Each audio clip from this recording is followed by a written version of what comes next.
remind us that God provides in more than one way. Sometimes he meets tangible needs: money, food, housing, gas. Sometimes he meets with emotional needs: comfort, peace, encouragement.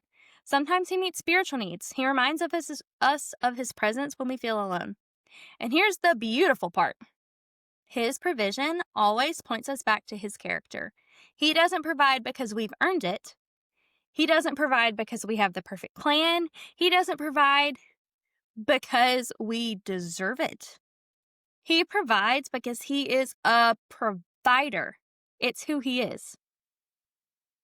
So back to our big question: how can we trust the Lord, and why should we trust him?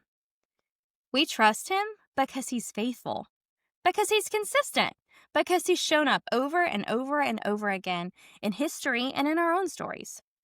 The name Jehovah Jireh literally means the Lord will provide. That's the name that Abraham gives God in Genesis 22 when he provides a ram in place of Isaac. God's provision is part of God's identity. We trust him because he doesn't change. He's the same yesterday and today and forever, the same God who fed the Israelites, the same God who multiplied the loaves and the fish. He's the same God who sees your need every day. We know that trust isn't blind. It's rooted in God's track record, and his track record is flawless.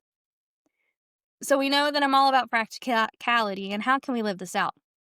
So, number one, we're going to name our limit, the thing that is holding us back, the boundary that we just can't cross. We're going to say it out loud. We're going to write it down. We're going to bring it into the light, because if we can admit it, then we can admit it to God, and God gets to serve us in that. Two, we're going to remember his faithfulness. You can write it in a journal. You can make a list. You can share your story with friends about the times that God has provided. When we share about his faithfulness, we get to encourage others that the Lord's going to provide for them too. Three, we're going to take the next small step. Obedience doesn't wait until every detail feels secure. What's one step you can take today, even with limited resources?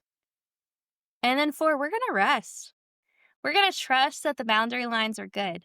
Psalm 16:6 says, "The boundary lines have fallen for me in pleasant places." Limits aren't always barriers. They can be blessings. So we're going to name our limit. We're going to remember that he's faithful, and we're going to take the next small step, and then we're going to rest. So let me pray for you guys.